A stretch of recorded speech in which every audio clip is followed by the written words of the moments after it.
and maybe a stray PM shower. We continue our air quality alert coverage now with CBS 2's Alice Gaynor. She spoke with the CEO of MiDoctor Health, a walk-in urgent care center, to get some advice to protect yourself during this time of unhealthy air quality. So at all of our clinics, we're seeing patients with increased respiratory illnesses, especially asthma and COPD. So since last night, we have seen an increased number of patients. It's not really surprising to us because smoke is a very harmful thing to your body, especially if you're suffering from cardiovascular diseases, respiratory illnesses. And it's even worse for people who are younger, babies, children, adults. So yeah, it wasn't very surprising to us. So what you're seeing is an increase in people who already have certain respiratory conditions, coming in with increased symptoms, yeah. So we're seeing patients who have asthma, COPD, coming in with increased symptoms, and some of them are coming just to get their refills filled. So, yes. The average healthy person has not been coming in since this happened so much? So it's a little bit confounding right now because we're still seeing flu cases, we're still seeing some RSV and COVID cases. So we are getting patients who have cold, congestion, and some wheezing. So we can't really differentiate right now if it's truly from smoke-related injury or if it's other illnesses. What should the average otherwise healthy person be doing right now? What precautions should they be taking? Does a mask work? So first of all, in general, for everyone, stay indoors as much as you can. And for those folks who have to go out, please use a mask. Any type of mask is good for now. But if you have respiratory illnesses, you can use N95 masks. And we're used to using N95 masks during COVID. So for those folks who want to go out and have underlying asthma, COPD, congestive heart failure, please go ahead and use N95 mask if you can. And what about the elderly too? Should they really be staying inside? Elderly patients, children, infants, babies, they all need to stay indoors as much as they can. Again, if you go out, hydrate yourself, wear a mask, and expose yourself to as little time as possible. What are some symptoms people might notice as a result of this haze, this smoke? So one thing you'll notice is increased shortness of breath, especially when you're walking or when you're exercising.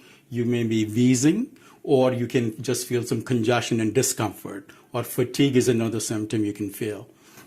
What about anything with the eyes, any sort of headaches or anything associated? Absolutely. You can get eye irritation, nose irritation, throat irritation, and some headaches and fatigue. So what should people do if they're experiencing these symptoms? When should they seek medical care, and when should they self-treat at home? So at home, close all your windows, use air conditioning, use HEPA filters if you have. And if your symptoms are getting worse, call your doctor, refill all your medications, especially your inhalers and your asthma medications, your COPD medications, or heart medications. And if the symptoms are really worse, you can go to an urgent care or emergency room, and we'll be able to assist you. I'm not sure if you can speak to this, but mental health, people were cooped up during COVID. Yes. Finally things are basically resumed to normal. Now people are being asked to stay indoors once again. Do you have any advice for people to prevent any sort of issues with that? So as much as we are recommending that you stay indoors, you can still go for a walk outside. You can work out indoors. You can do yoga. You can do meditation. You can do simple exercises at home, or you can go work out in a gym, which is indoors. As long as you're not doing heavy exercise outdoors, running or jogging for prolonged periods of time, you'll be okay. Do you know how long people should heed this advice for, or is that sort of up in the air? Well, as long as the air quality index is bad, we should definitely heed to this advice.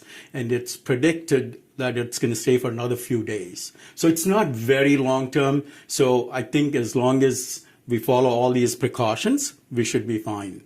And what about people who don't have AC? I mean, it's not super hot today, but we know apartments can get really hot in the city. What should they do to stay cool?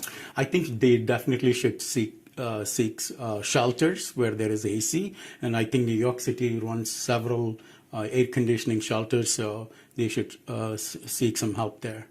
Anything else you want to add? Anything people should know and be aware of? Don't forget to call your doctor if you're feeling sick, especially get those inhalers refilled as soon as possible, and be prepared for this for next few days. How dangerous is this lingering smoke to someone without underlying conditions and someone with asthma, COPD? You know, how dangerous can this be? So smoke in general is very harmful to the body. And if you're exposed long-term, of course, it can cause mutations and cancer and dementia and all kinds of long-term effects.